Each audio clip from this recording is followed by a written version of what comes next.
Oke, ya. Analisis data kategori ya. Jadi di sini yang akan saya sampaikan adalah pengertian dari analisis data kategori ya.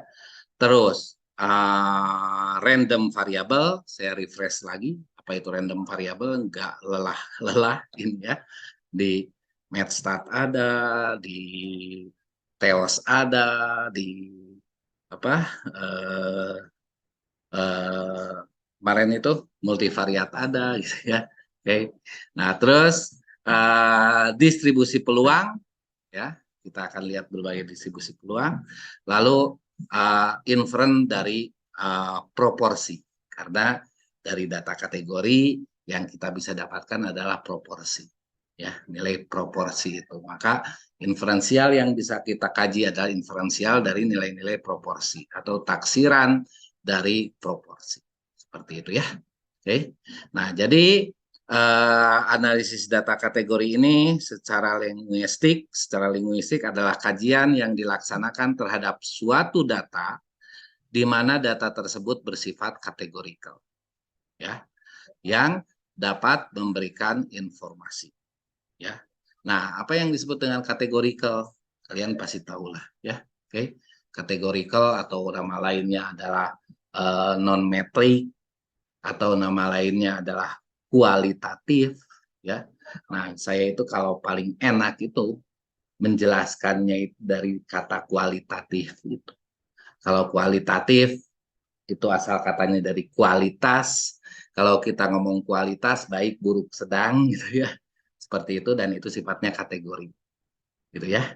Jadi ya bentuknya ya kalau misalkan yang binomial itu di mana kategorinya? Sebenarnya binomial itu juga kategori. Sebenarnya sukses dan gagal kan. Asalnya seperti itu. Binomial, Poisson gitu ya. Oke. Nah, dan lainnya itu kan ngomongnya sukses gagal. Itu juga kategorikal ya. Nah, jadi nanti yang sukses gagal itu dikonversi ke dalam berapa kali ya sukses gitu ya. Ya frekuensi larinya kan. Ya, larinya ke frekuensi. Nah, hampir semua analisis data kategori itu larinya ke frekuensi. Nanti yang kita lakukan analisis adalah dari frekuensi, dari nilai-nilai frekuensi kategorikal yang muncul. Oke, seperti itu ya. Nah, terus jadi data itu terbagi jadi dua ya, kualitatif dan kuantitatif ya.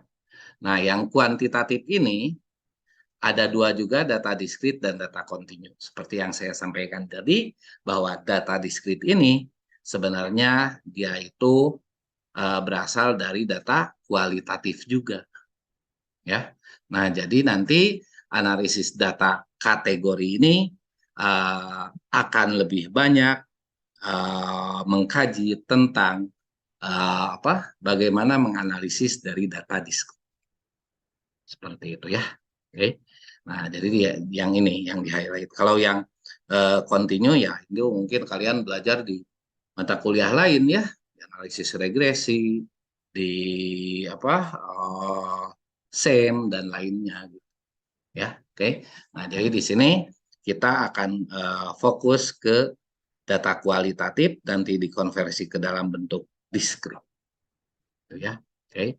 Nah, oke, jadi di sini untuk yang diskrit ini ya, di sini data berupa angka juga yang kontinu juga berupa angka ya. Tapi yang diskrit ini diperoleh dari data yang skalanya ordinal atau no ya. Oke. Nah, kalau misalkan ini kontinu diperoleh dari yang skalanya interval atau rasio ya. Ini data nominal, saya rasa kalian udah tahu ya. Oke. Jadi di sini tanpa mengandung level atau urutan tertentu ya. Oke. Saya tidak usah detail, ini adalah data ordinal, datanya non numerik, tidak berbentuk angka yang membedakan sekaligus memiliki hierarki atau urutan tertentu ya. Oke. Nah, terus ini interval ya. Data numerik yang dimana titik nol yang digunakan tidak bersifat mutlak ya atau relatif. Kalau yang ini nol bersifat mutlak gitu ya. Nah, yang nol tidak bersifat mutlak itu contohnya apa sih? Suhu gitu ya. Oke. Nolnya tidak bersifat mutlak gitu ya. Nah, kalau misalkan yang nol bersifat mutlak itu ya seperti halnya apa? Nilai atau berat badan, tinggi badan nol itu ya berarti nggak ada gitu. Ya kan? Seperti itu ya. Oke, kalian juga udah tahu ya. Oke, skala pengukuran di sini kalau ini karakteristiknya dapat dibedakan, semua juga dapat dibedakan ya. Biru, ungu kan bisa dibedakan. Ya kan? Seperti itu ya, ordinal apalagi SD, SMP, SMA itu harus dapat dibedakan, ya pasti dapat dibedakan gitu ya dan yang lainnya. Terus ada urutan level kalau nominal tidak ada, kalau ordinal ada urutan levelnya ya. Jadi kalau kalian mau mencari titik tengah ya dari ordinal itu bisa ya karena bisa diurutkan dulu datanya seperti itu ya. Nah, seperti itu. Kalau titik tengah dari nominal nggak bisa. Paling yang bisa kalian ambil adalah modusnya. Ya, oke. Nah, kalau median dari ordinal sebenarnya bisa. Ya kan? Ya, oke. Nah, tapi kalau rata-rata nggak bisa, karena kita nggak bisa menambahkan SD tambah SMP. Ya kan? Seperti itu. Nah, kalau yang ini, yang interval, jadi di sini ada interval yang sama. Ya, oke. Nah, jadi yang tadi yang sebenarnya dia itu bisa bisa dari nol itu bisa ke kiri, bisa ke kanan gitu ya. Mudahnya dia ada negatif-negatifnya gitu ya. Oke. Nah, kalau yang ini rasio yaitu apa? Nolnya mutlak tadi. Ya, oke. Seperti itu ya. Nah, ini contohnya untuk yang nominal itu jenis kelamin, warna, dan lain-lain. Ya, untuk yang ordinal itu adalah jenjang pendidikan, tingkat kepuasan, misalkan tingkat kepuasan itu kan yang apa sangat tidak puas gitu ya, dan lain sebagainya. Terus yang interval itu contohnya suhu dan lain-lain. Ya, oke. Nah, terus yang rasio itu berat, jarak, dan lain-lain ya. Seperti itu. Oke, ini udah nggak masalah. ADK mempelajari hubungan statistik ya antara variabel eksploratory X dan variabel respon Y yang bersifat kategori. Nah, itu yang akan kita pelajari ya. Nanti X-nya ada berapa, Y-nya ada berapa, ya itu nanti urusan. Oke. Nah, ketika Y-nya banyak, ya kalian larinya ke multivariate analysis ya, ke analisis multivariat ya. Oke, untuk di mata kuliah ini yang kita akan pelajari adalah untuk yang Y-nya univariat ya, X-nya bisa banyak gitu ya. Oke. Nah, perbandingannya ya, kalau misalkan kalau kita mempunyai Y-nya berbentuk kontinu ya atau variabel responnya kontinu ya, dan variabel eksploratorinya itu eksplanatorinya itu bisa kontinu atau diskrit, maka kita biasanya pakai regresi gitu kan ya.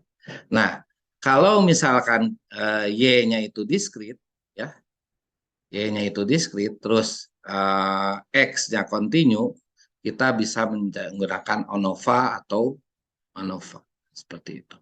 Ya, ini seharusnya nggak kontinu, kontinu atau kategorikal juga bisa, bahkan ANOVA itu.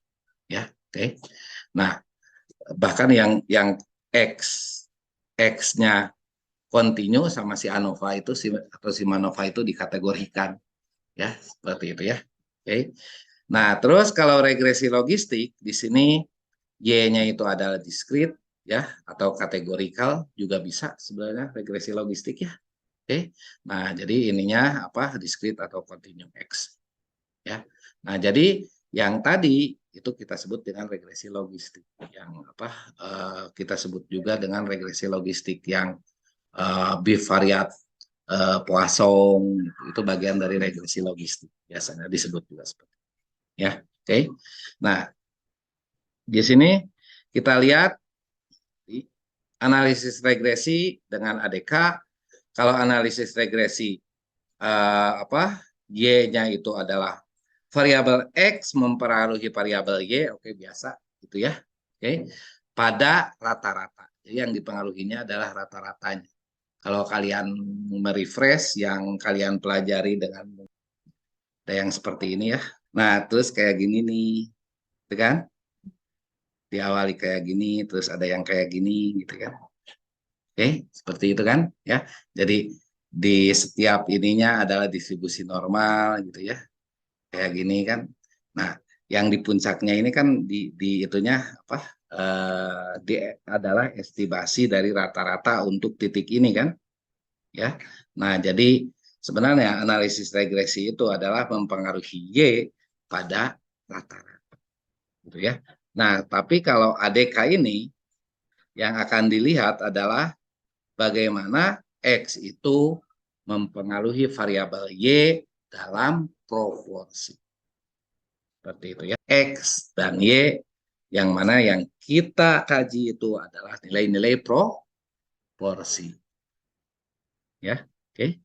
Nah, oke, di sini konsep dasar dari analisis kategori yang pertama itu adalah variabelnya harus variabel random, ya, oke. Terus karakteristik variabel randomnya, ya, bagaimana, gitu ya. Terus kita harus lihat discrete dan kontinunya, ya. Terus distribusi peluangnya, apakah binomial, multinomial, Poisson atau yang lainnya. Oke. Nah, terus bisa berdasarkan tabel kontingensi, ini akan yang sering saya bahas di awal ini, ya. Oke. Yang mudah-mudah dulu, kesananya nanti aja, ya. Oke. Nah, terus peluang bersyarat. Nah, jadi yang akan saya sampaikan adalah mungkin yang ini dulu, ya. Tabel kontingensi dan peluang bersyarat. Karena itu yang berhubungan dengan asosiasi, gitu ya. Oke. Oke. Nah, di sini setiap variabel random mempunyai fungsi distribusi probabilitas atau sebaran peluang. Kalian tahulah itu ya. Oke. Setiap variabel random mempunyai fungsi distribusi peluang. Sebenarnya ini bukan fungsi distribusi ya. Tapi fungsi apa? Kalau di sininya peluang apa? Densitas, bahasa Indonesia densitas apa? Density itu. Hah? Bahasa Indonesia density? Masa nggak tahu? Hah? Kepadatan ya, fungsi kepadatan peluang ya. Fungsi densitas teh kalau dia itu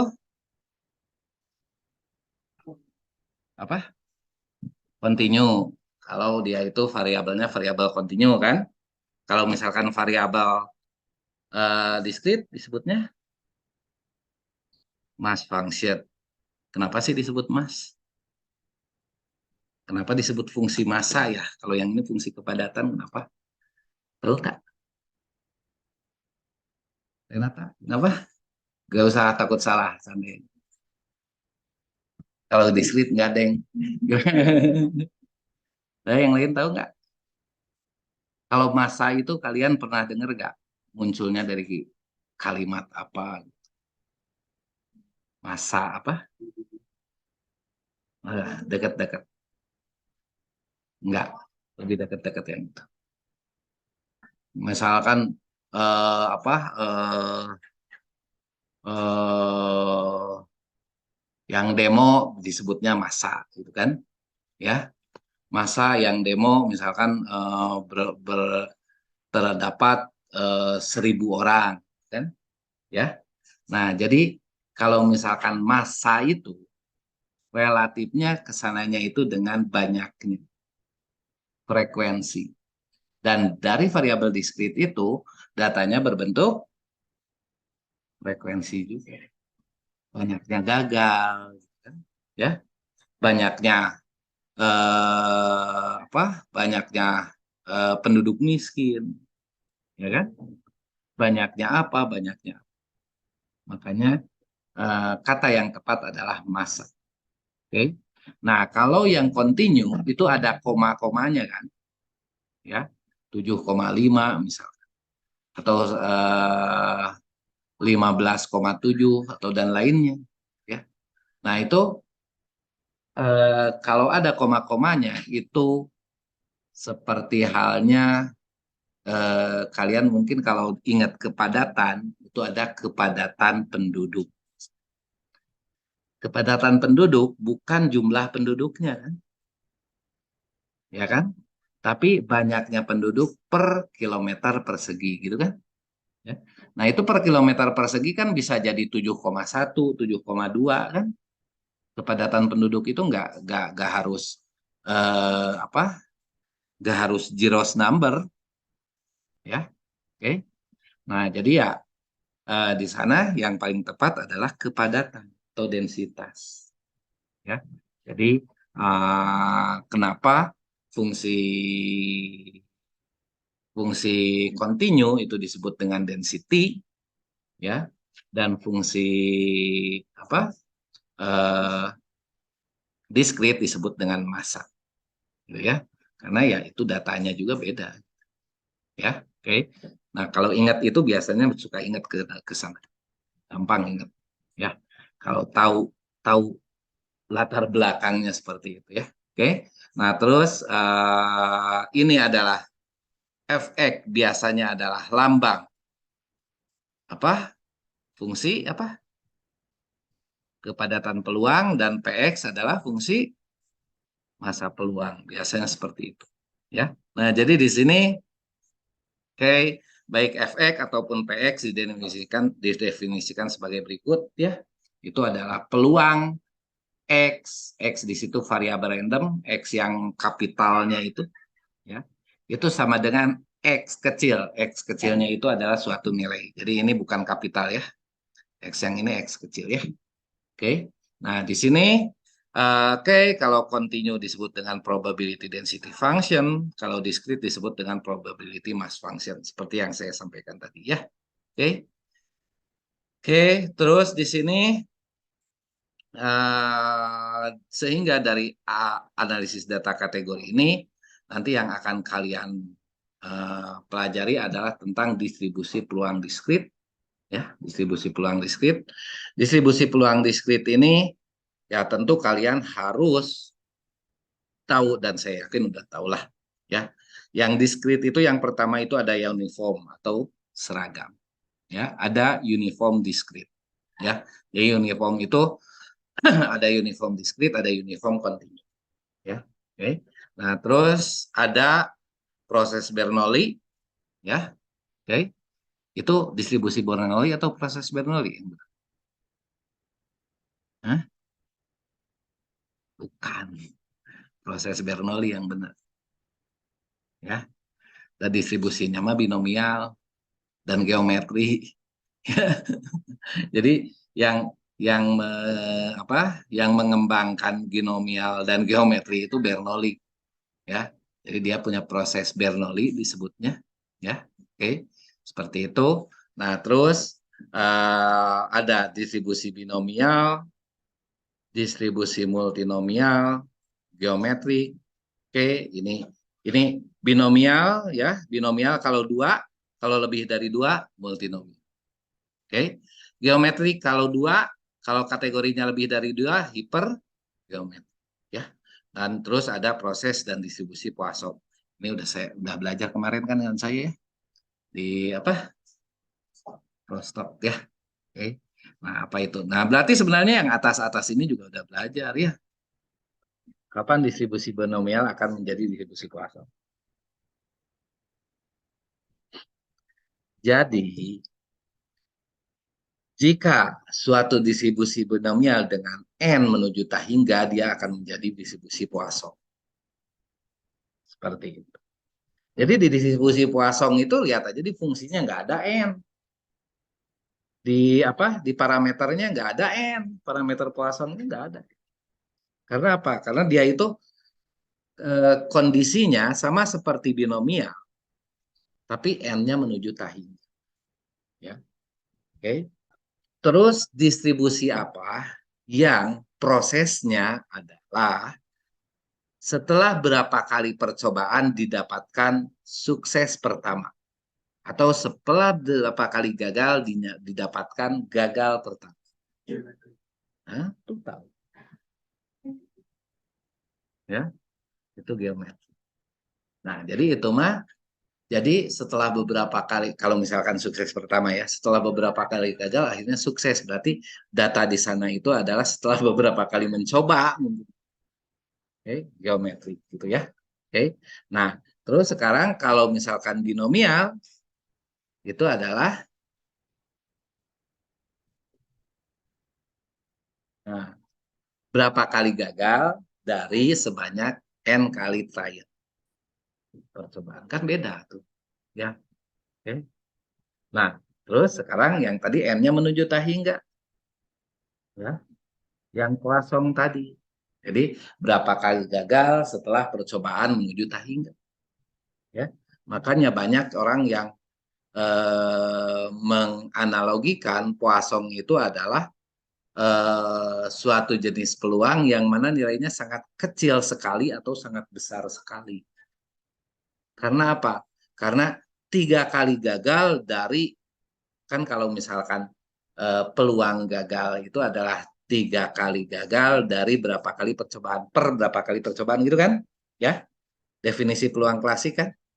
Ya, misalkan ada gagal apa? Ada gagal sukses, ya, ada gagal sukses gitu ya.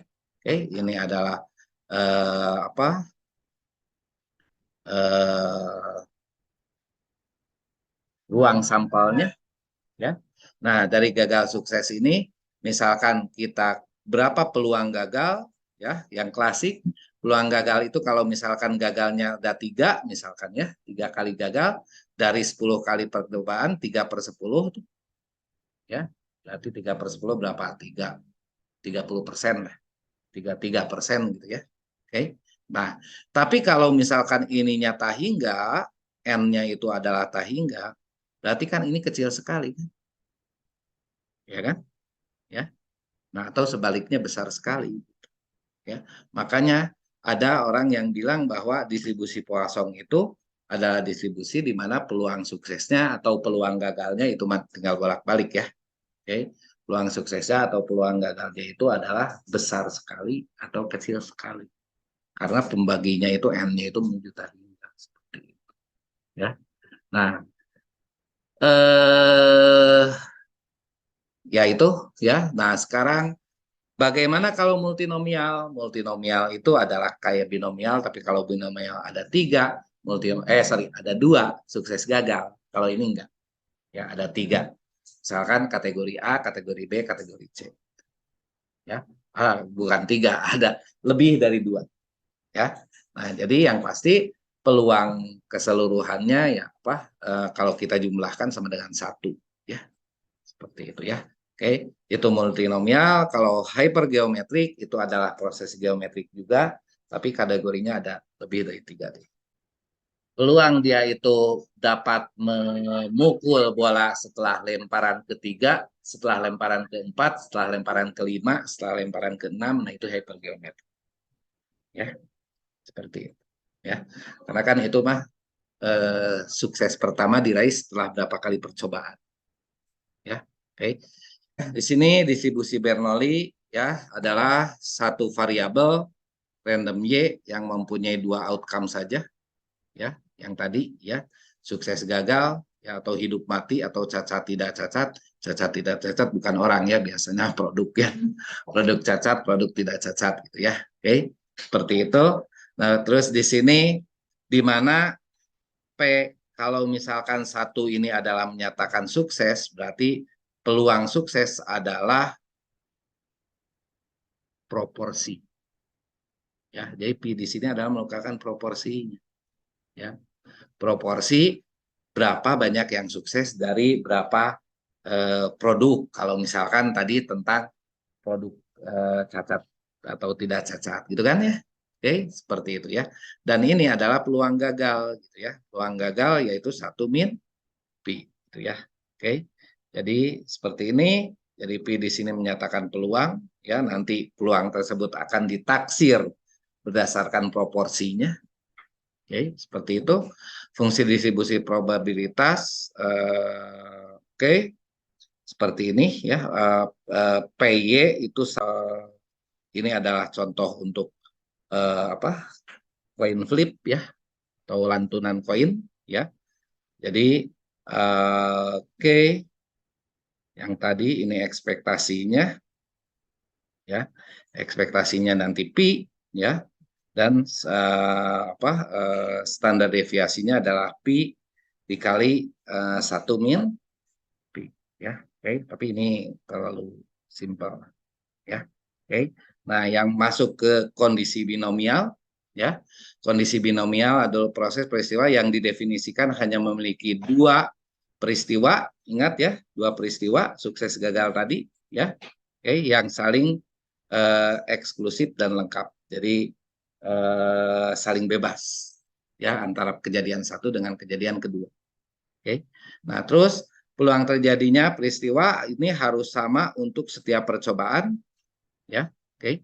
Nah, dan tidak boleh berubah-ubah karena waktu tidak boleh berubah-ubah karena waktu dan jumlah percobaan ya. Jadi nanti kalau misalkan kita punya mana, nah di sini ya, ini P ini ya, ini itu P menyatakan sukses kapanpun terjadi ya. Jadi kalau misalkan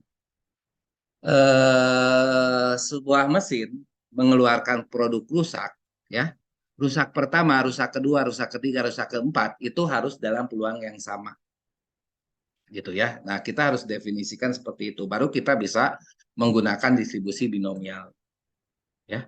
Oke. Jadi tidak tidak tidak kalau misalkan dia itu makin lama maka peluang rusaknya akan makin tinggi.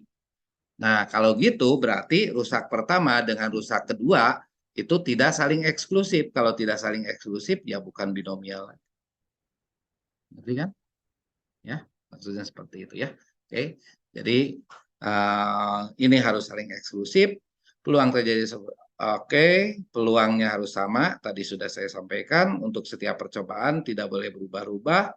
Setiap percobaan harus independen dengan percobaan lainnya. Oke, harus saling bebas. Artinya sebuah percobaan tidak dapat mempengaruhi percobaan lain, ya. Nah, jadi sebenarnya kalau misalkan dalam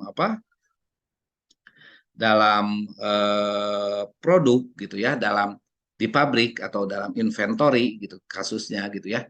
Nah, ya ini teh diasumsikan seperti ini gitu. Diasumsikan seperti ini padahal dia itu enggak seperti ini gitu kondisi. Berarti kan maksudnya kan? Ya, diasumsikan seperti ini. Jadi rusak ketiga itu diasumsikan tidak terjadi karena adanya rusak pertama. Padahal di sana kan semakin panas, semakin lama ya mungkin peluang rusaknya harusnya semakin tinggi kan? Seperti itu ya. Oke. Nah, seharusnya enggak kita punya seperti ini ya. Terus jumlah percobaan itu harus bersifat diskrit. Oke, gampang tahu. Di sini untuk distribusi binomial itu kalau Y ya itu adalah data yang menyatakan banyaknya sukses dari n kali trial ya, data banyaknya sukses dari n kali percobaan ya. Jadi misalkan untuk mesin pertama ini dari 100 yang diproduksi yang rusaknya itu ada 3, misalkan Y dari mesin pertama 3 atau Y dari mesin kedua 4, misalkan seperti itu ya. Oke. Nah, itu kalau sifatnya itu bukan time series ya. Tapi ada yang sifatnya antar waktu juga gitu ya. Misalkan hari Senin tanggal segini yang rusaknya berapa, hari Selasa tanggal segini yang rusaknya berapa, seperti itu juga ada. Ya, oke. Nah, tapi sifat antar waktunya itu harus diyakinkan dia itu saling bebas gitu ya. Yang ini. Ya. Di sini tidak mempengaruhi percobaan lain. Jadi apa yang terjadi di hari Selasa itu tidak dipengaruhi oleh apa yang terjadi di hari Senin. Oke. Nah, kalau misalkan seperti itu bisa kita gunakan yang namanya binomial. Oke. Tapi kalau misalkan ada ada pengaruhnya, atau apa yang terjadi hari Selasa itu dipengaruhi hari Senin, apa yang terjadi di hari Rabu itu dipengaruhi oleh hari Selasa, berarti di sana ada lag, ya kan? Kalau ada lag itu eh, istilahnya kalau dalam regresi itu apa? Kalau ada lag itu auto korelasi. Kan dalam regresi juga nggak boleh seperti itu. Ya, ya sama aja ini juga ya nanti ya. Jadi nggak bisa ada lag. Tapi kalau antar waktunya kita pastikan nggak ada kok, nggak ada lag, karena apa yang terjadi di hari Selasa itu saling bebas dengan apa yang terjadi di hari Senin. Karena di hari Selasa itu ya mobil mesin udah kembali ke performa yang awal gitu. Ya itu nggak masalah ya. Oke. Nah, terus di sini oke, maka variabel Y ini disebut dengan variabel random binomial. Kalau misalkan kita mempunyai sifat-sifat yang tadi, ya, oke, dengan peluangnya seperti ini, ya, ini adalah fungsi masa peluangnya, oke, yang mana peluang suksesnya itu adalah pi dan Y ini adalah apa? Y itu adalah apa? Banyaknya terjadi sukses. Dan kalau misalkan satu mimpi itu apa? Peluang gagal. Maka di sini N min Y itu adalah banyaknya percobaan yang gagal. Seperti itu ya. Nah, jadi intinya ini aja ya yang harus kalian ingat. Yang di depan ini adalah berapa kali hal itu terjadi.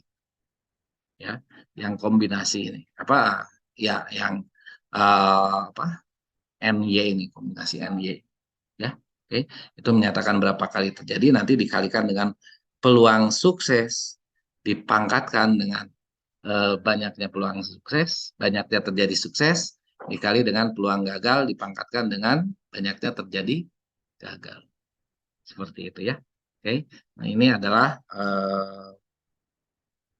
ya ini bentuk apa lainnya ya, yang dari sini kombinasinya. Jadi seperti ini kalian juga udah tahu lah ya. Oke, seperti itu. Nah, terus ekspektasinya ya, ini kalian mungkin pelajari di Theos ya, dan pelajari di Theos bahwa ekspektasi dari binomial itu adalah n kali pi ya. N banyaknya trial dikali dengan banyaknya peluang sukses ya, dikali dengan peluang sukses. Oke. Nah, terus ini variannya ya adalah banyaknya trial dikali dengan peluang sukses dikali dengan peluang gagal. Oke, seperti itu ya. Nah, ini kalau yang multinomial ya. Jadi di sini kategorinya itu lebih dari 2 ya. Oke, sebut aja C kategori misalkan ya. Nah, misal YIJ misalkan itu adalah 1 jika percobaan ke I menghasilkan kategori ke J ini ya. Jadi akalah adalah 1 gitu ya. Oke, untuk kategori ke J. Jadi percobaan ke I ini I-nya berarti dari 1 sampai N nanti ya, dari sama dengan 1 dan seterusnya sampai N gitu kan ya. Oke, nah J-nya itu ada berapa kategori? Kalau ada C kategori berarti J-nya itu sama dengan 1 sampai dengan C ya, karena banyaknya kategori ada sebanyak C di situ definisinya. Berarti di sini kalau IJ adalah lain ya. Jadi kategori ke J itu bisa apa aja. Nah, jadi di sini YI ya, YI berarti di sini Y untuk percobaan ke I itu ada sebanyak C kategori ya, ada YI1, YI2 sampai dengan kategori yang ke C ya. Oke. Kalau tadi 2, yang ini sukses, yang ini gagal gitu kan ya. Tapi kalau yang ini ada sebanyak C kategori ya, maka percobaan ini kita sebut dengan percobaan multinomial ya. Oke. Contohnya adalah Lantunan dadu. Lantunan dadu kan Y1-nya misalkan keluar angka 1 gitu ya. 1 titik, Y2-nya 2 titik gitu ya. Dan C-nya itu ada 6 ya. Nah, jadi itu multinomial ya. Oke. Seperti itu ya. Nah, di sini dengan jumlah apa ini? Trialnya ya, ada sebanyak M ya, ada sebanyak M. Oke, berarti di sini. Nah, jadi di sini misalkan C adalah jumlah kali, maka masing-masing mempunyai peluang tertentu. Kalau dadu mempunyai peluangnya itu sama ya untuk setiap angka yang didapatnya kan ya 1/6 semuanya ya. Kalau dadu zaman dulu, tahu dadu zaman dulu? Zaman lahirnya peluang. Jadi ya biar bagaimanapun peluang ini lahir karena adanya penjudi gitu. Ya, kalau nggak ada penjudi kayaknya nggak akan tertarik untuk mengkaji peluang. Nah, jadi dulu itu penjudi itu ya menggunakan dadunya itu nggak dadu yang kayak kita gitu ya, tapi yang disebut dengan astragalus. Ya, astragalus itu adalah tulang dari kaki kambing atau kaki rusa ya dari lututnya ya. Jadi di sana tulangnya itu seperti ini bentuknya.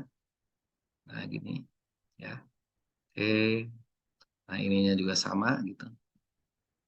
Nah, ya gini. Nah, jadi eh slide yang lain sih ada ya. Di PTP kalian kalau PTP sama saya nggak? Bukan. Ya, di PTP ada lah ya. Oke. Nah, jadi kalau ini kan nggak mungkin kan kalau misalkan jatuh yang ini akan jadi berdiri nggak mungkin kan? Ya. Kalau jatuh yang ini ngeguling ke sini maka yang ini yang kelihatan gitu kan ya.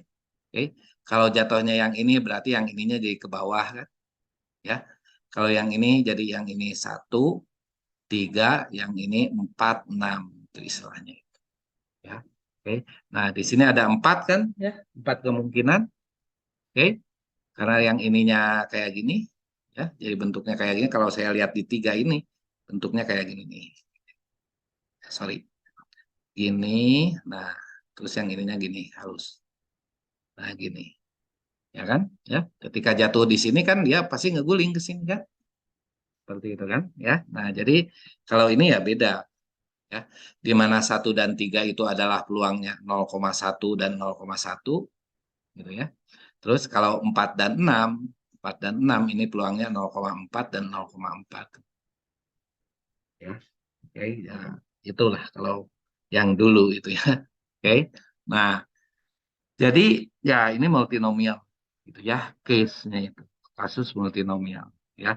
Ya mungkin kalau diproduksi itu bisa jadi multinomial ketika kita mendapatkan 3 output. Yang pertama itu adalah outputnya itu baik, misalkan apa ekspor quality misalkan ya. Yang kedua itu adalah kualitas lokal, misalkan, ya. Yang ketiga itu adalah damage atau rusak tapi masih bisa diperbaiki. Yang keempat itu damage tapi nggak bisa diperbaiki. Nah, di sini kan ada 4 tuh, ya. Bukan hanya sukses gagal gitu ya.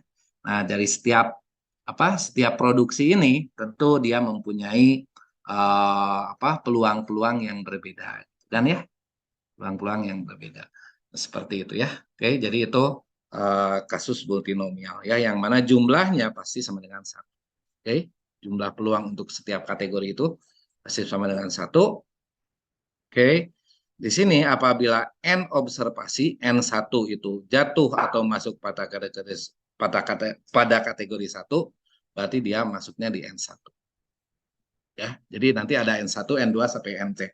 Jadi kalau misalkan tadi yang ekspor quality misalkan ya, terus ada yang lokal quality juga, ada yang damage terus tapi bisa diperbaiki apa ya istilahnya teh BS kalau bahasa itunya mah, bahasa pasarnya mah ya. Apalah bekas sensor atau apa gitu ya. Oke. Nah, itu jadi di sini damage tapi bisa di renewable. Terus di sini damage benar-benar damage gitu ya. Oke. Nah, nanti berapa banyak yang ekspor quality itu adalah N1 gitu kan? Ya. Berapa banyak yang lokal quality itu adalah N2 gitu kan? Ya. Jadi jangan heran kalau produk Indonesia di Indonesia itu kadang lebih jelek daripada di Italia gitu. Padahal sama-sama produk Indonesia gitu ya. Oke. Seperti itu. Nah, terus ada yang damage tapi bisa diperbaiki ada berapa? Nanti NR mungkin N keberapa? N3 ya. N4-nya adalah yang rusak benar-benar rusak ya. Oke. Nah, dari di sini di mana N besar itu adalah penjumlahan dari NJ. Biasa ya itu mah ya. Oke, jelas ya. Maka distribusi probabilitas multinomialnya adalah sebagai berikut. Jadi di sini sama seperti tadi ya, tapi kalau tadi di sini sebenarnya nggak begitu berbeda dengan ini N faktorial. Oke. Ini adalah banyaknya yang sukses, ini adalah banyaknya yang gagal kan gitu kan? Ada dua kategori kan, sukses gagal gitu doang kan? Oke. Nah, ini juga sama ya. Yang di sini adalah N yang keseluruhan ya. Banyaknya kategori satu, banyaknya kategori dua, dan seterusnya banyaknya kategori C. Ya kan? Nah, ada banyak. Nah, terus sekarang kalau misalkan di binomial seperti ini adalah peluang sukses dikali banyaknya sukses, pangkat banyaknya sukses kan, gitu kan? Ya, ini adalah peluang apa? Gagal dan ini pangkat banyaknya gagal gitu kan? Ya, ini juga sama. Ya, di sini ini adalah peluang muncul kategori satu dan ini adalah banyaknya kategori satu. Ya kan? Ini adalah peluang muncul banyaknya kategori dua dan ini peluang kategori dua dan ini adalah sama persis dengan yang binomial. Iya. Makanya disebut multinomial. Ya. Oke, jadi kalau misalkan dari dari sisi fungsi distribusi ya kalian kalau kalau tahu binomial dan ngerti binomial, multinomial nggak akan susah. Ya, seperti itu. Di binomial cuma dua, kalau ini jadi banyak. Ya, seperti itu. Nah, di sini ekspektasinya tentu untuk setiap untuk setiap kategori ya. Pak, kalau misalkan yang binomial kok ekspektasinya cuma satu? Kenapa? Karena ekspektasinya cuma satu. Karena kategorinya dari dua. Dan di sini yang di awal itu adalah ini ekspektasi apa ini? Sukses. Ya. Kalau ekspektasi gagal ya kalian tinggal ganti aja ininya. Ya. Sama satu min pi. Ya. Nah, seperti itu. Nah, sekarang yang ini juga sama. Jadi di sini n kali ya ganti aja pi. Mau yang mana? Ya kan? Mau yang kategori 1K, kategori 2K, kategori 3K. Simpel ya. Oke. Nah, terus variannya juga sama, berarti ada varian untuk setiap kategori tadi. Ya. Varian setiap kategori ya sama seperti tadi. Ini adalah untuk kategori tertentu dikali dengan satu dikurangi kategori peluang. Berarti itu ini adalah peluang. Tadi kalau misalkan dia itu adalah ekspor quality adalah N dikali dengan peluang ekspor quality dikali dengan non ekspor quality. Kalau non ekspor quality berarti tiga-tiganya. Seperti itu ya. Oke. Nah, terus di sini tentu karena kita mempunyai dua kategori atau tiga kategori gitu ya. Sorry. Kita mempunyai tiga kategori gitu ya. Nah, jadi bisa menghitung yang namanya covarian ya. Karena ini varian untuk setiap kategori ya. Nah, jadi di sini kita punya nilai-nilai varian untuk tiga kategori, benar nggak? Ya. Nah, berarti di sini kita bisa ngitung kovarian untuk antar kategorinya ya. Untuk kovarian antar kategori min 1 sampai dengan n dan seterusnya. Nah, ini apa? Ya, jadi minus, sorry. Untuk kovariannya adalah minus n dikali dengan PJ dikali dengan P. Oke, cari buktinya bahwa kovarian dari NJ dikali dengan NK itu adalah. Oke, seperti itu ya. Nah, jadi untuk yang geometri, hipergeometri, Poisson kalian belajar kemarin juga ya, sama saya ya. Nah, yang itu ya pelajari sendirilah. Ya, oke. Geometri lebih mudah kok. Geometri kan satu kali sukses ya. Sukses pertama ya. Berarti dia itu ininya nggak ada, gitu kan. Di sini adalah pi, gitu kan. Suksesnya berapa kali tadi? Satu kali, berarti di sini pangkat satu, berarti nggak adaan, gitu ya. Dikali gagalnya berapa? Satu min pi, gitu ya. Nah, kalau misalkan sebanyak n percobaan, berarti berapa gagalnya? N min satu, gitu. Simpel, ya. Jadi, kalau kita ngerti apa itu geometri, apa itu binomial, kita nggak usah ngapalin rumusnya, ya. Seperti itu ya. Oke. Oke. Nah, itu adalah seputar distribusi-distribusi apa diskrit ya, dan itu akan banyak digunakan ketika nanti setelah pemodelan ya, ketika pemodelan nanti setelah UTS ya, setelah UTS nanti akan banyak digunakan seperti itu, karena setelah UTS yang akan Anda pelajari ya mirip-mirip regresi ya, mirip-mirip regresi, tapi Y-nya itu distribusinya adalah distribusi diskrit. Oke, Y-nya itu distribusi diskrit ya. Jangan apa ya? Jangan kaget kalau ada peneliti yang menyatakan walaupun diskrit itu bisa pakai regresi biasa. Ya. Tapi kalau menurut saya sebagai matematis yang pernah belajar matematika dan statistik, yang pernah belajar teori statistik, ya, kalau misalkan hal itu dilakukan, ya udah nggak usah belajar teos, susah-susah dan nggak bisa, nggak mungkin, gitu ya. Jadi kalau misalkan dia itu datanya diskrit, ya perlakukanlah sebagaimana layaknya diskrit, gitu ya. Jangan diperlakukan dia itu sebagaimana layaknya distribusi normal, ngerti nggak? Kalau dia itu apa? Kalau dia itu variabelnya binomial, ya, hitunglah rata-ratanya itu dengan n kali v, bukan dijumlahkan semua terus dibagi n, bukan. Ngerti nggak? Ya, seperti itu ya. Tapi ada beberapa peneliti yang apapun distribusinya itu pakainya itu adalah estimasi distribusi normal, ya itu terserah. Kalau saya bukan mazhab yang itu. Ya, seperti itu ya. Oke. Nah, oke. Walaupun dengan apa dalil apa ya, yang ya dari limit pusat ya, yang binomial itu kalau misalkan n-nya banyak sekali gitu ya, itu bisa jadi normal, ada dari limit pusatnya gitu ya. Nah, tapi kalau menurut saya kalau kita bisa yang sebenar-benarnya kenapa pakai pendekatan gitu, ya kan? Dari limit pusat itu kan untuk pendekatan, arahnya ke pendekatan itu ya. Oke, seperti itu. Oke, ya. Review lagi. Selanjutnya tentang sampling dan inference. Oke, ini mungkin Anda udah apa?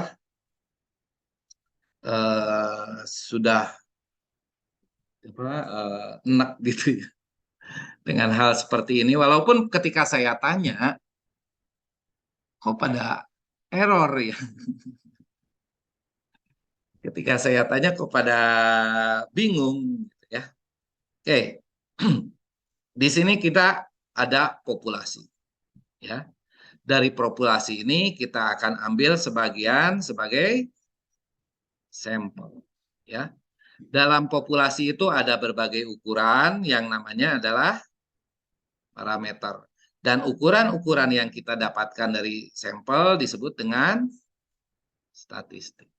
Oke, seperti itu ya. Oke, dan di sini untuk mengambil sampel dari populasi ya akan lebih baik kalau kita menggunakan random selection atau proses sampling probability sampling ya. Mungkin Anda sudah pernah belajar ya di S1 ya. Ada probability sampling, ada non probability sampling ya. Siapa namanya tadi? Nabila, salah satu contoh non probability sampling itu apa? Convenience sampling. Disebutnya convenience itu apa? Maksudnya yang dapat aja. Ya itu, yang dapat aja gitu ya. Jadi itu mah nggak random ya. Karena siapa kamu namanya? Karena Siva itu adalah mahasiswa saya ya. Jadi kalau saya mau survei tentang kerudung ya udah Siva aja yang isi. Ya, jadi Siva peluangnya lebih besar untuk jadi apa? Sampel daripada mahasiswa dari fakultas lain. Benar nggak? Ya. Nah, itu convenience sampling ya. Nah, itu yang sering digunakan tapi sebenarnya itu non probability. Kalau non probability gimana risikonya Siva? Hah? Ah, tidak bisa mencerminkan keseluruhan populasi. Berarti di situ ada proses, kalau Siva bilang mencerminkan, berarti pencerminan. Ya. Oke, ada proses dari nilai statistik, ya, dari ukuran-ukuran statistik menuju ke parameter. Ya kan? Disebut juga dengan apa, Elin? Prosesnya disebut apa? Proses dari nilai statistik menjadi nilai parameter. Proses dari nilai sampel menjadi nilai yang mencerminkan populasi disebut apa?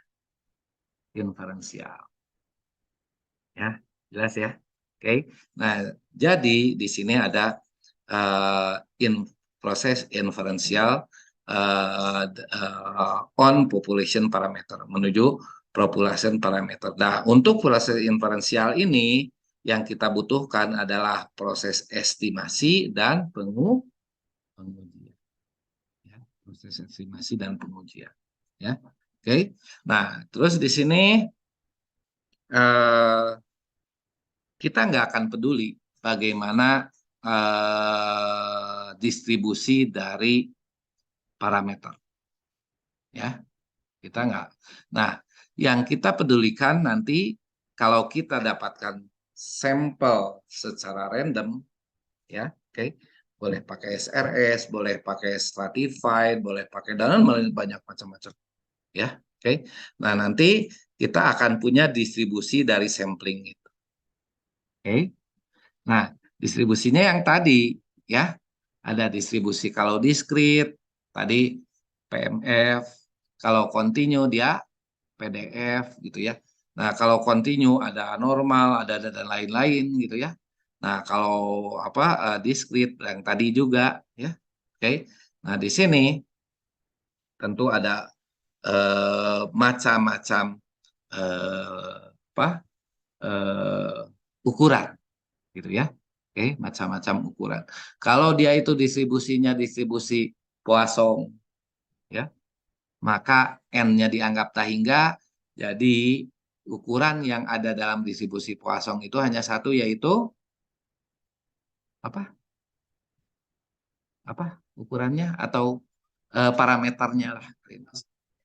Lambda itu apa? Lambda itu cuma notasi, tapi maksudnya apa? Apa?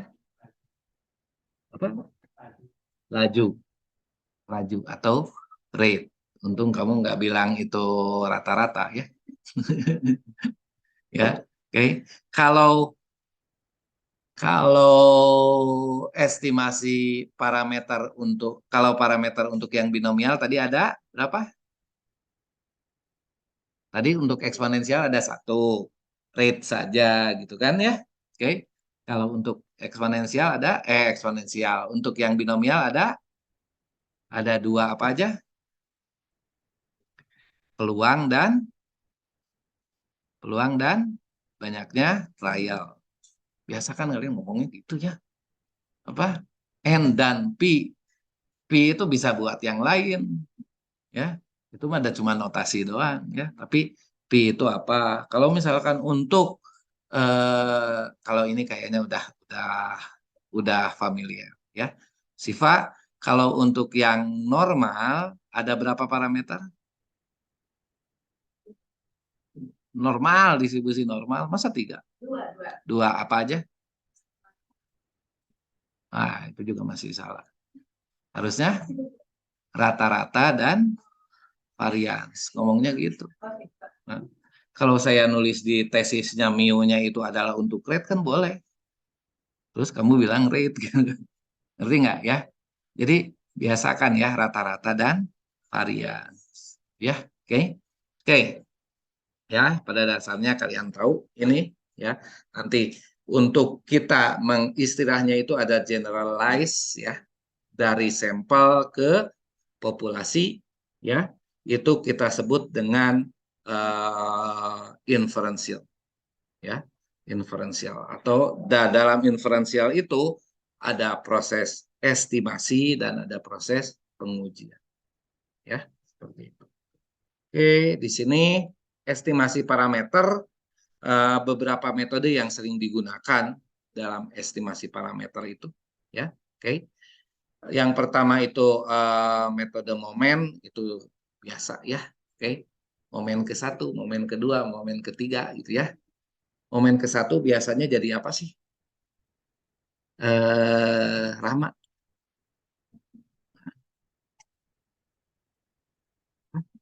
men, mean teh apa?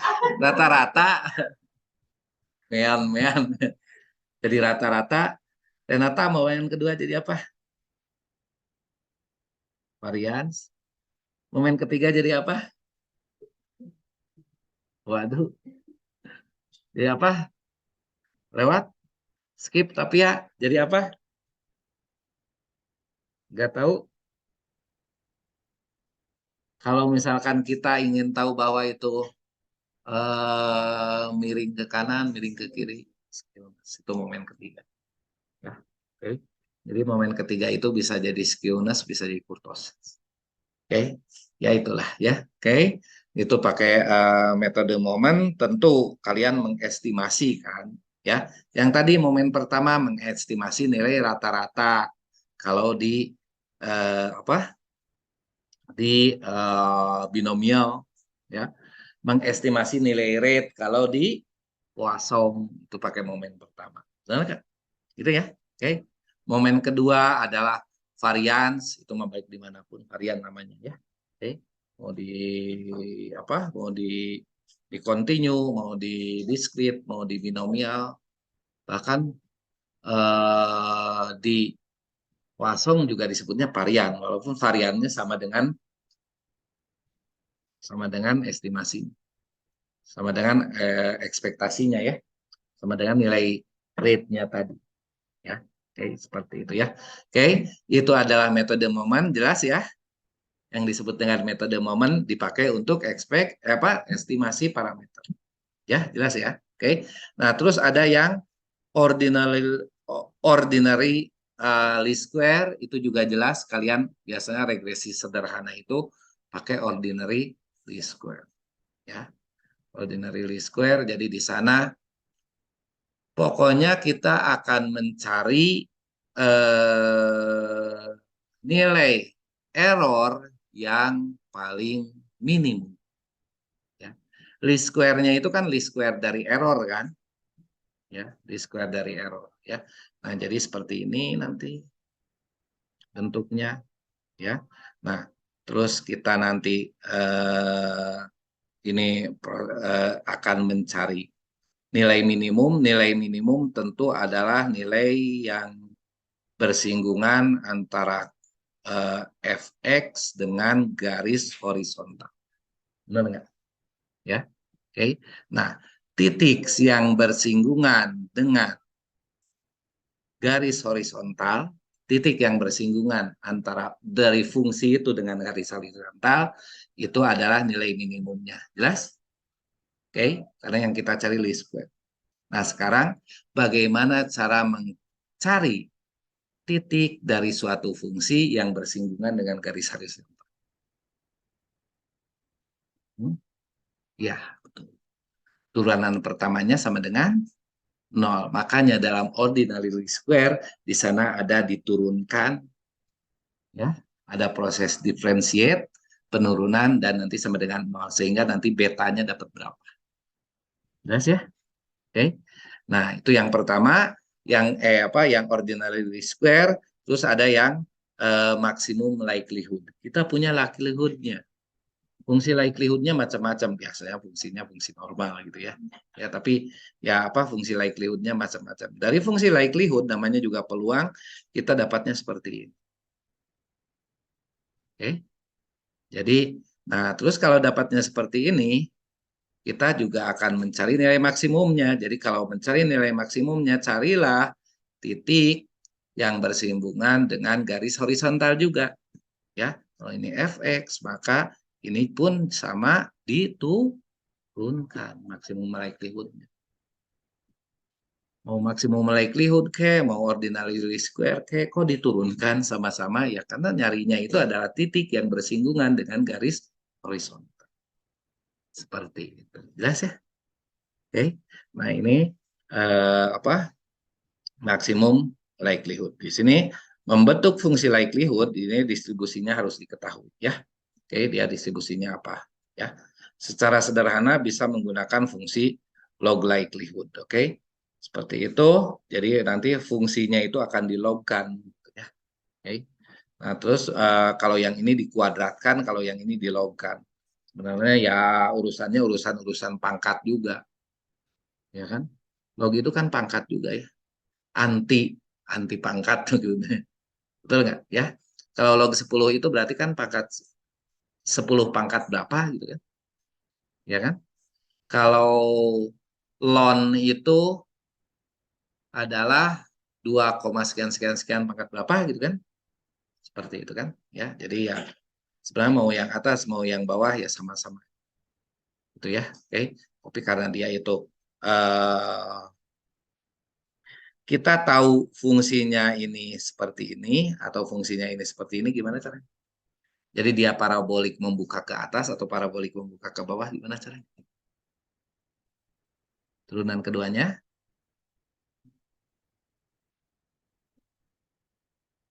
berarti positif.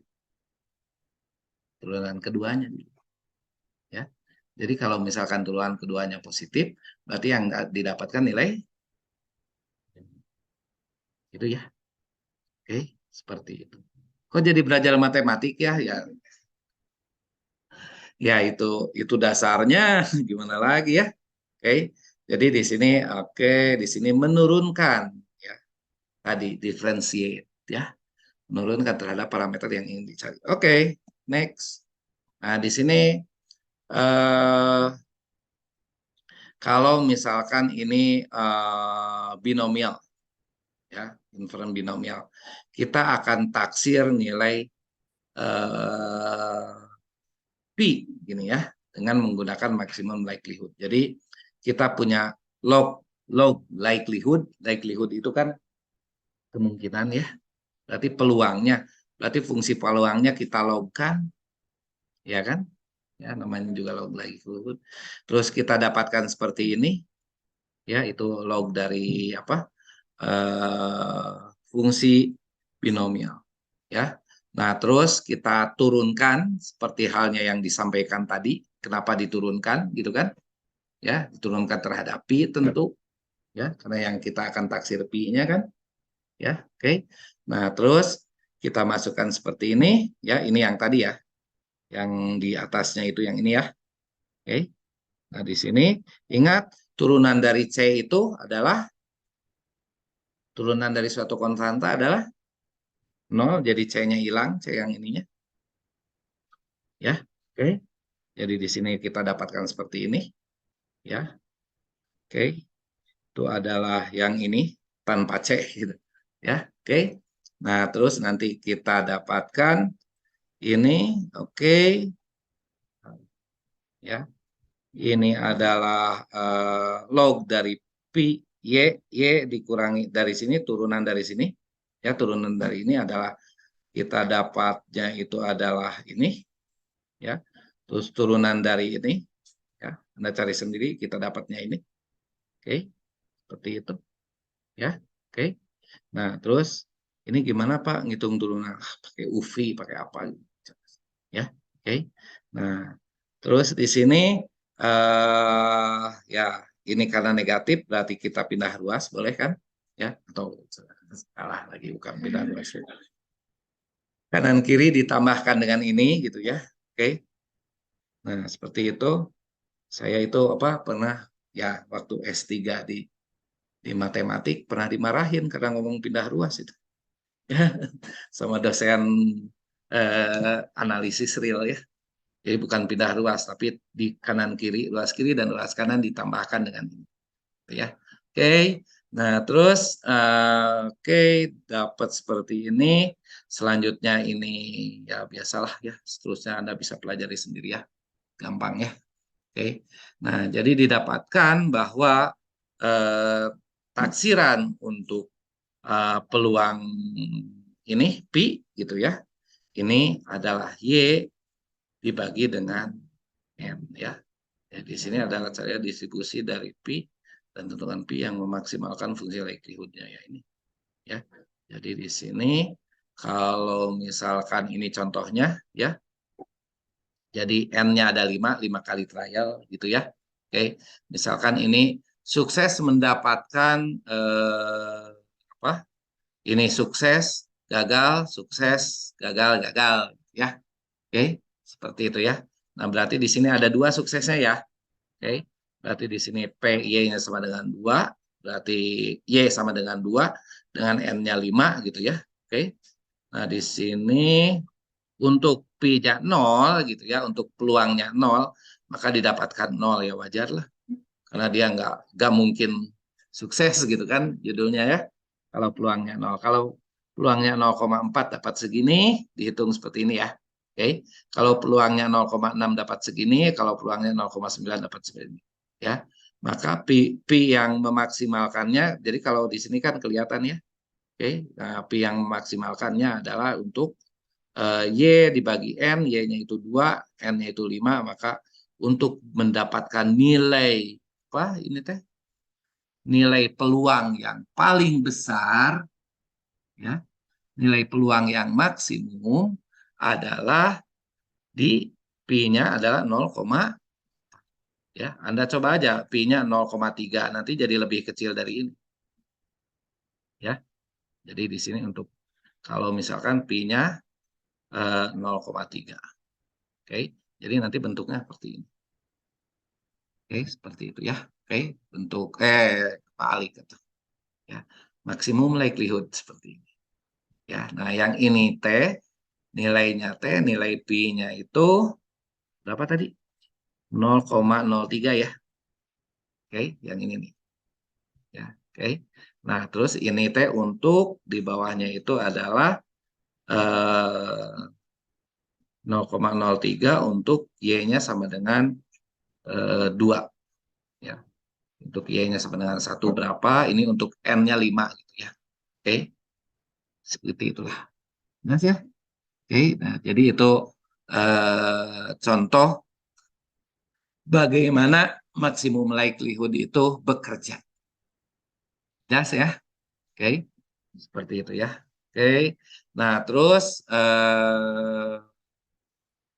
pengujian proporsi binomial. Nah, jadi kalau tadi bagaimana kita apa teh menaksir gitu ya, oke?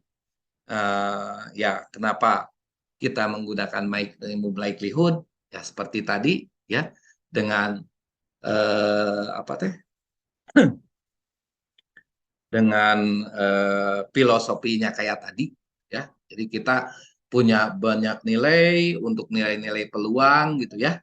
Nah, terus bagaimana nilai pi berapa yang nanti peluangnya itu, peluang binomialnya itu akan paling tinggi gitu ya. Nilai peluang binomialnya akan paling tinggi gitu ya. Nah, untuk Y berapa dan itu bisa pakai maximum likelihood gitu ya, itu beda lagi. Dan sekarang beda lagi ya adalah bagaimana kalau kita menguji proporsi. Oke, menguji pi tadi ya. Nah, jadi di sini untuk pengujian kalau tadi penaksir ya, penaksiran ya. Oke. Case-nya kita menaksir pi. Kalau kita sekarang menguji pi, kan tadi inference itu ada dua. Ada menaksir, ada menguji.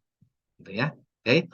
Nah, di sini misalkan kita akan menguji apakah nilai peluangnya itu tidak sama dengan nilai peluang yang lainnya. Kalau ini sama dengan harusnya ya. H0 itu selalu sama dengan biasa. Oke. Apakah pi-nya itu sama dengan pi 0 ya, atau pi-nya itu lebih kecil daripada pi 0 gitu ya, atau pi-nya ini lebih besar, ini harusnya gini ya, lebih besar ya daripada pi 0 dan ini tidak sama dengan. Oke, seperti itu ya. Nah, jadi di sini oke, tentukan alfa ya, ini wilayah kritisnya ya, di mana kalau kita dapatkan X, untuk X lebih kecil sama dengan untuk K, nilai K tertentu dengan alfa tertentu gitu ya. Oke, ini nilai rata-ratanya, nilai X-nya itu atau banyaknya kejadian suksesnya itu adalah lebih besar daripada nilai K-nya ya. Oke, nilai K itu nilai statistik uji ya. Oke. Nah, ini ya biasa ini Mbak ya. Ini lebih di antara apa? Lebih besar daripada itu kan konsepnya seperti ini. Gitu kan? Ya. Oke. Nah, sama aja dengan yang distribusi normal lah ya. Oke. Seperti itu. Nah, keputusannya tolak H0 di sini jika X jatuh pada wilayah kritis, sebaliknya terima H0 jika apa? Dia itu tidak jatuh ke dalam wilayah kritis kesininya lah ya, itu terima 0 atau bisa juga menggunakan nilai p value ya, hitung p value-nya ya, tapi itu p value tergantung itunya, tergantung jenis itunya, jenis apa teh, jenis distribusinya ya. Oke. Nah, nanti distribusinya bagaimana maka nilai p value-nya bagaimana. Oke. Nah, di sini digunakan populasi ini, misalnya digunakan populasi yang terbagi menjadi dua kategori. Oke, yang kita inginkan biasanya jadi hal alternatif. Ya, yang kita inginkan biasanya menjadi hal alternatif, otherwise atau selain itu menjadi h apa h0. Ya, yang kita inginkan adalah bagaimana untuk mendapatkan pi itu lebih kecil daripada PIN. Okay. Penentuan ini yang kita inginkan kok itu jadi hal alternatif. Itu kalian pelajari di MathStat tentang error 1, error 2, yang mana error 1 itu adalah alfa dan error 2 itu adalah beta. Ya, oke. Okay. Jadi yang kita inginkan tentu selalu di alternatifnya, bukan di yang hipotesis nol. Ya, oke. Okay. Seperti itu. Jika n kecil, maka p value-nya di sini 2 kali ini peluang binomial lebih besar daripada peluang binomial observasi ya. Oke. Nah, nanti kita lihat di bawah ya. Di sini peluang peluang binomial observasi di arah kanan, dan kalau yang ini adalah peluang binomial observasinya ada di sebelah kiri. Ya, oke. Nah, di sini contoh, misalkan peluang binomial observasinya adalah 3, gitu ya. Oke. Nah, di sini n itu banyaknya kejadiannya itu, banyaknya trial itu ada sebanyak 10 dan P0-nya itu 0,5 ya. Maka n dikali P0-nya itu sama dengan 5 gitu ya. Maka di sini ini adalah apa pi-nya ya, pi apa teh pi yang dapatkan dari apa P0-nya, ya kan? Jadi gini, yang kita bandingkan adalah P dan P0, ya kan?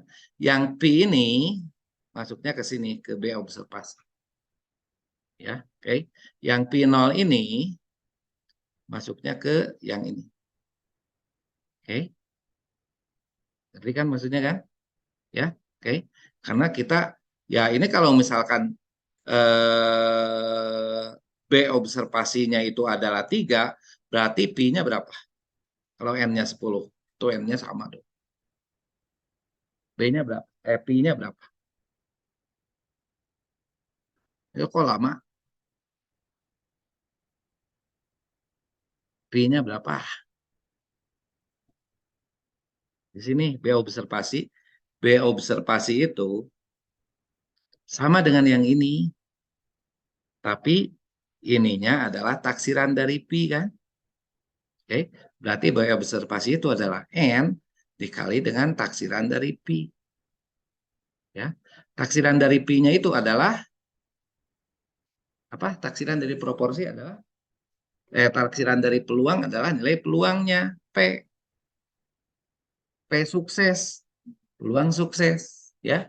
Nah, kalau N-nya 10 dan ini sama dengan 3, berapa P-nya? Masa nggak tahu?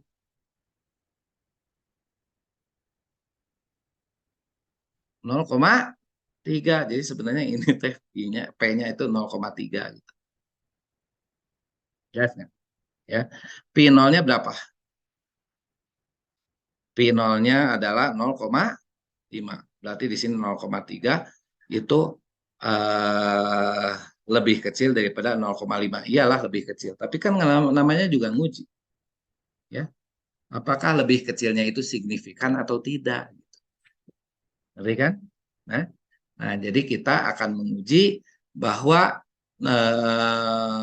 nilai P 0,3 itu untuk P0-nya 0,5 itu signifikan atau tidak. Ya, oke. Nah, kalau misalkan ini case tentang apa ya? Yang 0,5 apa ya? Yang sukses 0,5 gagal, ya. Misalkan kalau kita mau membuat produk, ya. Nah, ketika kita membuat produk itu, ya, kalau misalkan peluang produk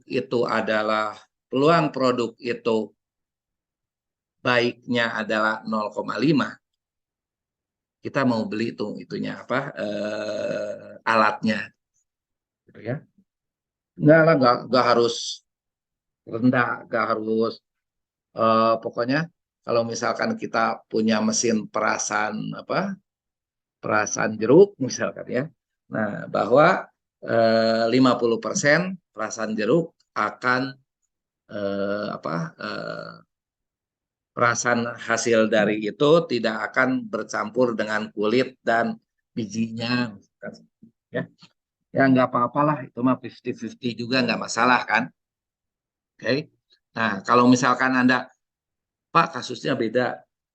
Kasusnya dari 100 produk minimal atau paling banyak satu yang gagal.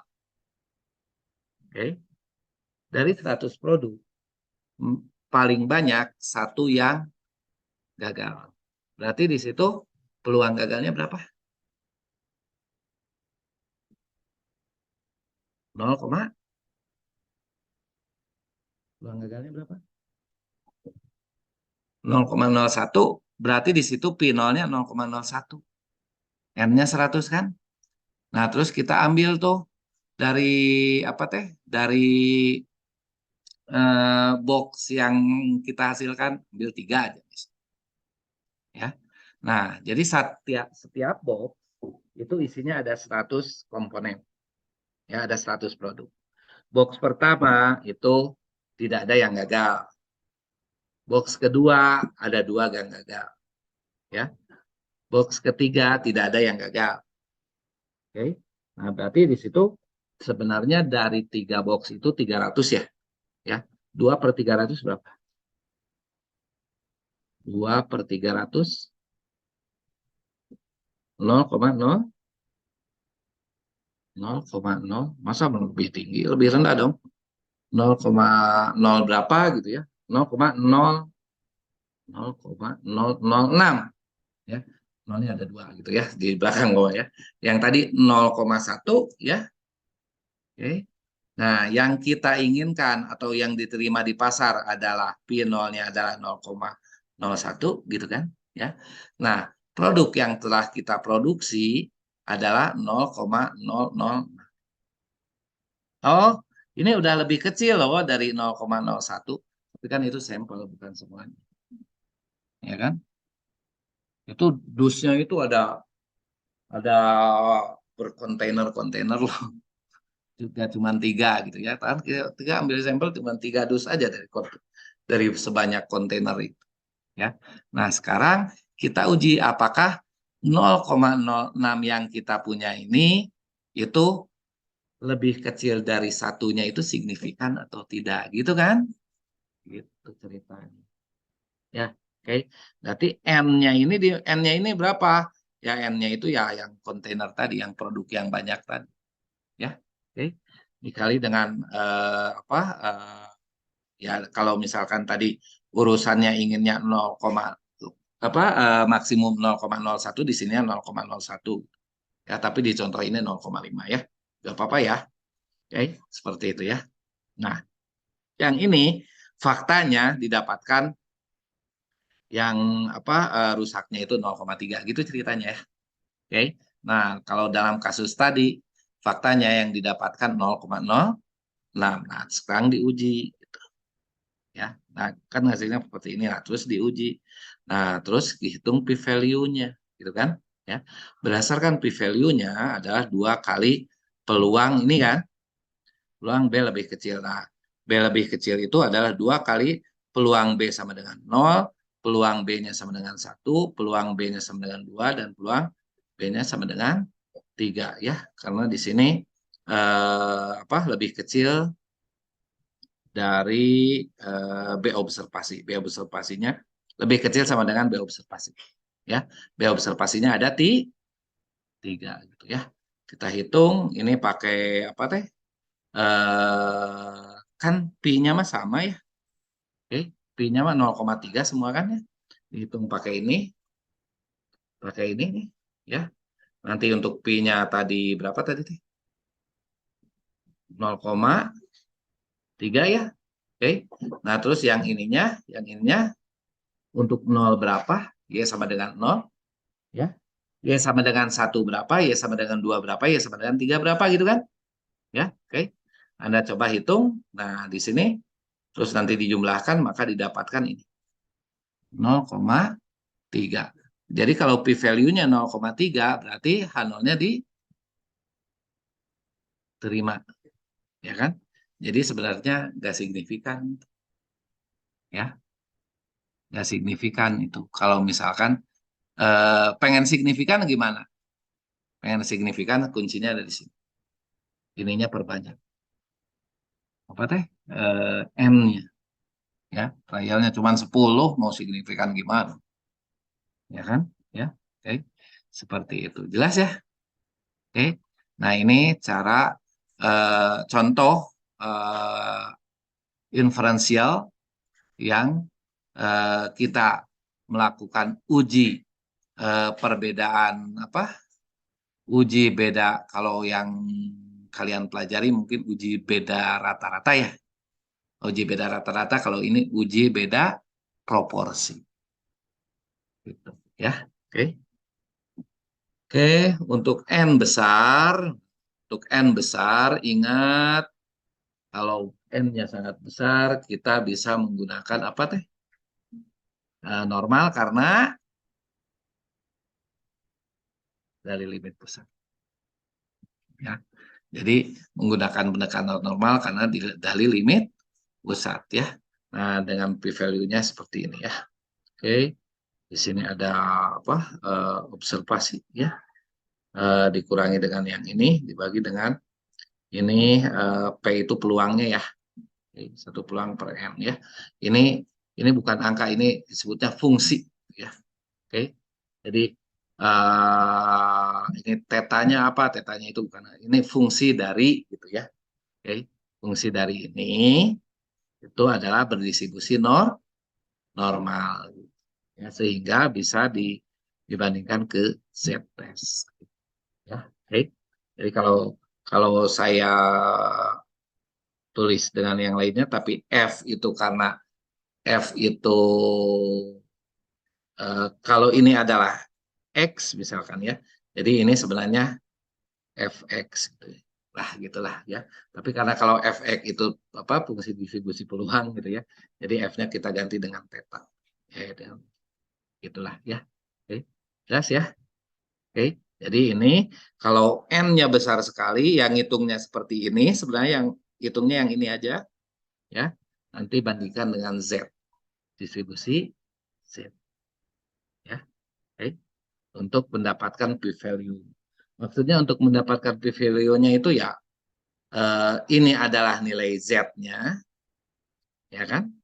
Oke. Nanti dari sini kan kalian dapat nilai Z nih, ya kan? Ini hampir sama loh dengan standardized. B observasi kan ini nilai B-nya. Dikurangi kan ini nilai rata-ratanya. Dibagi yang bawah itu representasi varian. Representasi varian diakarkan jadi standar deviasi. Nanti didapatlah nilai Z. Nanti kalian ini ya. Oke. Nilai Z-nya yang ini. Ya, terus tadi lebih kecil kan ceritanya kan? Lebih kecil yang berapa nilai peluang di sini? Itu adalah p-value. Ya. Kan bisa kalian udah belajar ya menghitung nilai peluang berdasarkan nilai Z yang didapatkan. Ya, seperti ini. Jelas ya? Oke. Oke, itu yang peluang apa binomial ini masih banyak. Oh, 2 slide lagi. Ya. Satu lagi uji chi-square ya. Ini mah contoh-contoh inferensial kan judulnya juga ya. Oke. Nah, jadi di sini kita chi kuadrat ini atau chi squared ini ya digunakan untuk proporsi observasi untuk variabel kategori yang terbagi menjadi lebih dari 2 kategori. Ya, oke.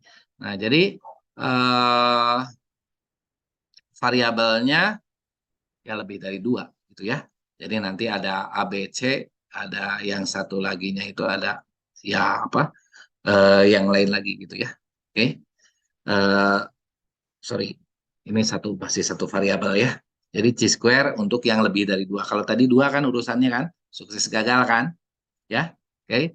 Nah, kalau misalkan kenapa sih si multinomial itu ketika masuk ke pengujian kok jadi nggak kelihatan si multinomialnya itu, ya. Kalau tadi kan uji binomial namanya juga jelas gitu ya. Jadi kalian lebih familiar. Nah, terus kalau yang multinomial setelah diuji jadi uji chi kuadrat bukan uji multinomial, ya. Ya karena ya kita ya apa kalau chi kuadrat itu sebenarnya representasi dari multinomial, ya. Jadi kalau kita ya mau nggak mau kan harus dibawa ke dalam satu dimensi seperti ini, ya kan? Nggak bisa dalam 2 atau 3 dimensi kan? Seperti itu ya. Jadi si multinomialnya itu hilang gitu ya namanya gitu ya. Jadi dia konversi ke dalam ya apa chi kuadrat ini. Yang mana chi kuadrat ini sebenarnya kuadrat dari distribusi normalnya. Gabungan dari kuadrat berarti perkalian antara 2 distribusi normal. Jadi sebenarnya dia itu ya untuk yang multi ya. Oke, seperti itu. Oke, lah kita masuk ya ke ininya. Jadi bagaimana kalau pakai chi-square? Di sini kan kalian ingat kalau multinomial ada banyak kan pi-nya tadi? Ada pi 1, pi 2, pi 3 dan sampai dengan pi c tadi ya. Oke. Yang mana J ini oh di sini jadi R tadi C gimana sih? Ya, C aja gitu ya. Oke. Seperti itu. Nah, jadi di sini uh, kita akan uji apakah proporsi kategori ke J itu sama dengan proporsi kategori ke J0. Ngerti kan maksudnya kan? Ya. Nah, untuk yang bagaimana mencari J0 itu ya kalian udah tahulah itu mah sama dengan mencari rata-rata dalam apa uji dua rata-rata ya. Oke. Dalam uji rata-rata itu mah sama ya. Oke. Nah, terus di sini oke yang ininya tidak sama dengan ya. Yang tidak sama dengan J0. Terus statistik ujinya adalah PJ, berarti ini adalah PJ ini. PJ ini adalah apa? Yang mau kita hitung kan PJ.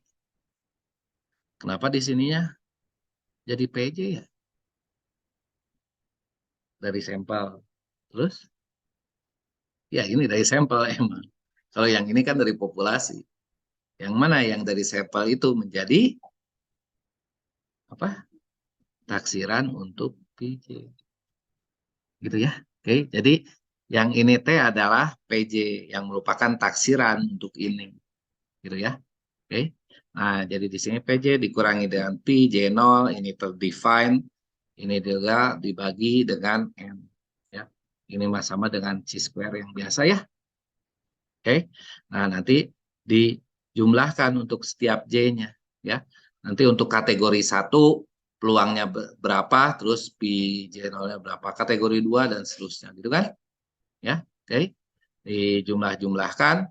Nah, nanti cari nilai peluang ya nilai ini adalah dari C square ya walaupun lambda ya sebenarnya ini harusnya nulisnya C gitu ya bukan lambda ya oke dari ini adalah dari distribusi C square tentu ada dua yang harus kita ketahui yang pertama itu ada alfanya ya yang kedua itu adalah derajat bebasnya degrees of freedom-nya derajat bebasnya derajat bebasnya adalah ini banyaknya kategori dikurangi satu ya oke nah nanti kalau misalkan dia lebih besar daripada yang observe-nya di sini ya lebih kecil daripada ininya p value-nya ya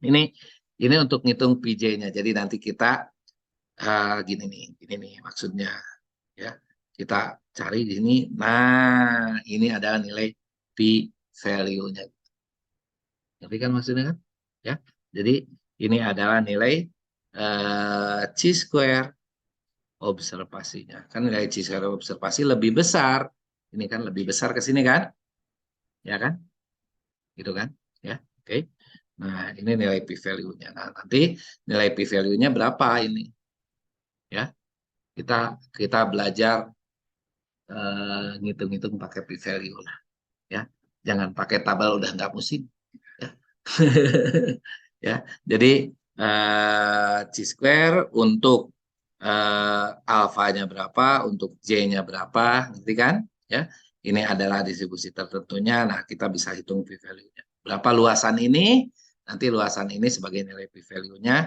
nanti bisa Anda bandingkan dengan alfanya ya kalau dia p value-nya lebih kecil daripada alfanya maka H0-nya ditolak itu maksudnya jelas ya oke itu yang contoh lain untuk yang multinomial ya jadi di sini ada uji proporsi multinomial ya oke saya nggak tahu waktu di S1 diajarin nggak yang uji proporsi multinomial Hah?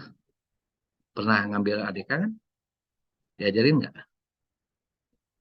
lupa nggak oke ya oke ya itulah ya tapi itu masih sederhana nanti ada yang lebih asik lagi ya oke nah terus ada uji-uji lainnya yaitu uji kebebasan nah itu yang akan kita apa perdalam lebih lanjut di kuliah selanjutnya ya asosiasi atau kebebasan asosiasi itu ada dua jenis ada independensi dan ada korelasi korelasi ya oke kalau dia itu dari variabel kategori biasanya kita sebut dengan kebebasan ya jadi Kalau dari variabel kategori kita biasanya nggak bisa mengidentifikasi korelasi.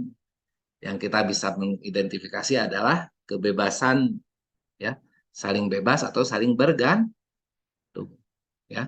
Nah, saling bebas, nah nanti urusannya dengan nilai peluang, ya. Mungkin Anda pernah belajar di PTP, sering saya sebutkan, kemarin juga saya sebutkan juga, ya, X dan Y akan saling bebas jika peluang gabungan antara X dan Y itu sama dengan apa? Perkalian peluang marginal antara X dan Y. Nah, biasanya ini yang jadi dasar untuk pengujian kebebasan dari dua variabel, variabelnya X dan Y, gitu kan? Ya, oke. Jadi eh, dasarnya itu adalah itu yang kita bisa dapatkan dari tabel kontingensi. Ya, nanti kita akan lihat tabel kontingensi itu berarti di sana di tabel kontingensi itu ya kamu juga udah tahu lah, saya yakin ya. Tabel kontingensi itu akan memuat eh, fungsi peluang, akan memuat peluang gabungan dan peluang, bukan memuat ya. Kalau memuatnya mah frekuensi ya. Jadi tabel kontingensi itu akan memuat frekuensi gabungan dan frekuensi marginal. Oke. Okay? Dari frekuensi gabungan dan frekuensi marginal itu kita bisa hitung peluang gabungan dan peluang marginal. Jelas ya? Oke. Okay. Kita lihat nanti dari tabel kontingensi ini dibentuk dari dua variabel. Oke. Okay. Nah, terus apabila variabel A dapat dikelompokkan menjadi R bagian dan variabel B dapat dikelompokkan menjadi C bagian, atau kategorinya ada sebanyak R yang A dan kategori yang B itu ada sebanyak C, ya. R ini sebenarnya dari row, jadi nanti yang A-nya itu akan berbentuk baris di sini, ya. Ini yang A dan yang B-nya itu adalah kolom, ya, banyaknya kolom gitu ya. Nah, ini tabel kontingensi nanti ya. Oke, kalau misalkan nanti tabel kontingensinya adalah R kali C. Misalkan ini ada lagi nggak? Oke, ini mah nanti besok ya. Besok apa teh?